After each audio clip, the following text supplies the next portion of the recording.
This is D-Lo, Low Nose Boxing. I'm over here having a conversation / interview with a young undefeated lion in the lightweight division by the way of Macos. Pleasure to meet you, sir. Pleasure to meet you too, brother. I appreciate it. Everything good, man. Can't complain. It's fight week. June 10th, Teofimo Lopez with Josh Taylor, and we here, man. You chopping it up in the city, man. So let me ask you a question on ¿tú eres mexicano? No, mexicano no soy. Todo el mundo piensa que soy mexicano. No soy mexicano. My father's actually Salvadorian and my mom's Colombian. Okay. Salvadorian. Yes, yes. So I already know when it comes to training camp, you gotta stay away from papusa, right? Oh yeah, definitely. Pupusa y arepa. We gotta stay away from that. After the fight, after the win, we could eat a little bit. But before training camp, we gotta keep it clean. When it comes to papusa, which one is your favorite? Like I mess with Salvadorian. Oh, okay. I like that, brother. I like that. Yeah. You know Man, definitely pupusa revueltas, de loroco con queso, de todo. I get the one with the beans and cheese, and the one with the chorizo con queso. Oh, that's what's up, man. And they give you the cabbage. You know what I'm talking about? Yeah. It looks like coleslaw, but it's not coleslaw because you look like that man. The curtido. Yeah, you already know, man. And as you know, man, we all terrain, 4x4. Everything. So you professional, you 2-0.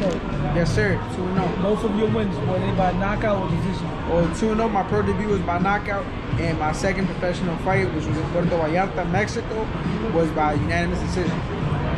So you fought in Mexico before? Yes, twice. How was it out there fighting in Mexico? It's a different environment, definitely. It's a different scenery in comparison to the United States, and Mexicans, man, have a big reputation for being very tough, man, and taking shots, shot after shot. Never question the Mexicans' heart. I'll say that much. Now, your style of fighting, being that you mentioned shot after shot, how would you describe your style as a fighter? Because I haven't watched you yet. I say a hybrid of boxer puncher, not the typical slugger that people get I wouldn't say bad rep, but a stereotypical reputation when you're short that you're just gonna come forward. I could box very well, but I could sit there and bang when needed. So, what fighters did you watch coming up when you was a fan, whatever the case may be? Did you watch and you took certain things from their skill set and implemented it into your style? Oh, definitely. With the body punching, Julio Cesar Chavez, senior. And boxing ability, Meldrick Taylor and Ricardo Finito Lopez, which the big boxing has know what's up. So you said Meldrick Taylor. Yes, sir. Ricardo Lopez out? 25. 25, so that means you've been doing your homework. Because these are old school guys that I watch. I'm older than you, older than you. I watch these guys. So Ricardo Lopez, Meldrick Taylor. What did you pick up from Meldrick Taylor? What did you implement from Meldrick Taylor? Meldrick Taylor, in terms of like footwork, hand speed, combination punching, is second to none. So it's definitely one of the best boxers to learn from. His hand speed was phenomenal. Definitely. And Ricardo Finito Lopez, who also trained with the legendary Nacho Barristan, who trained Juan Manuel Marquez, what you picked up from him?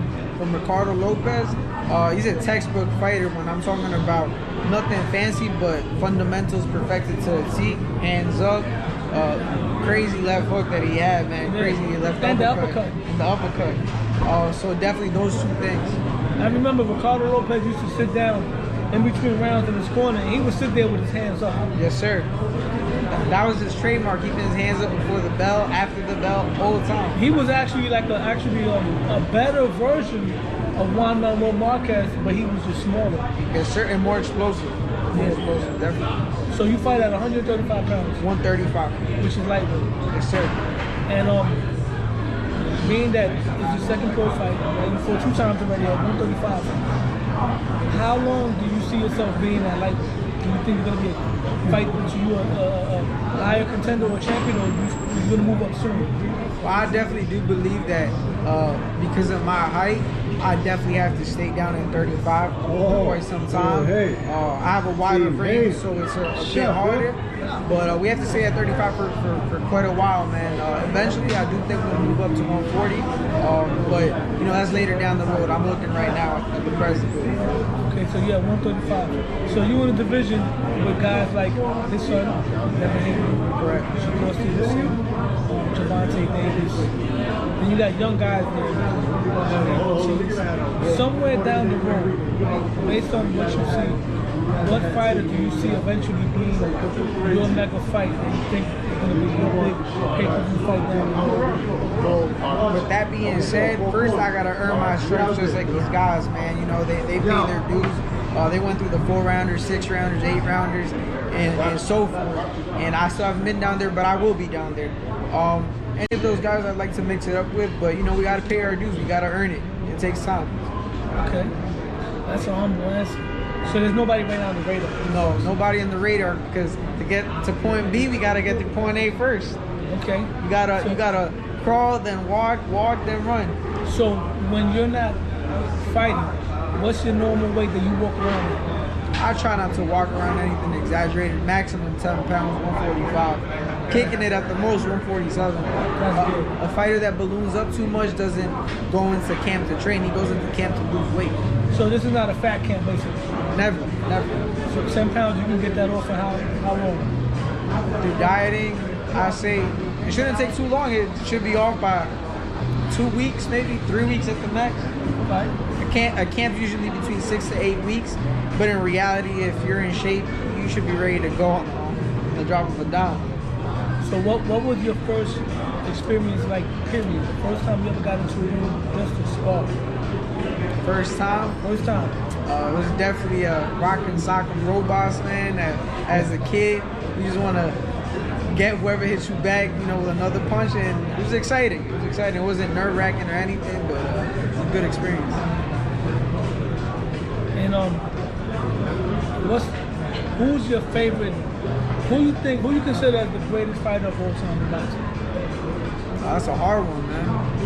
That's a hard one. So I asked you, I gotta give you the hard question, man. I can't say put me on the spot, man. Yeah, I gotta put you on the spot, bro. I think, in my opinion, my humble opinion, Roberto Duran. Roberto Duran, yo, he's one of my favorites, along with him and James Toney and a couple of others. And being that you mentioned Roberto Duran as your favorite fighter, you didn't mention him as far as fighters that you took to Undefeated. Did you just leave him out by mistake? Yeah, I left him out by mistake. I was thinking about a lot of fighters, but Roberto Duran is definitely one of those that I wanted to include. So with that being said, what did you pick up from Roberto Duran that you implemented into your style? Roberto definitely had a lot of good mannerisms in the sense of the inside fighting, being able to take side steps, using shoulder control, hand control, and things that takes veterans years to learn. And Roberto has been around for a long time now, man. He fought till he was old. Okay. So, his feints were crazy too, right? Yeah.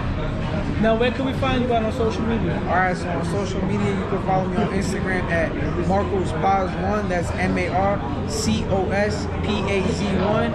And yeah, that's it, man. All right, so we got the big fight coming up tomorrow night. Yes, sir. Who you got between Teofimo Lopez and Josh Taylor?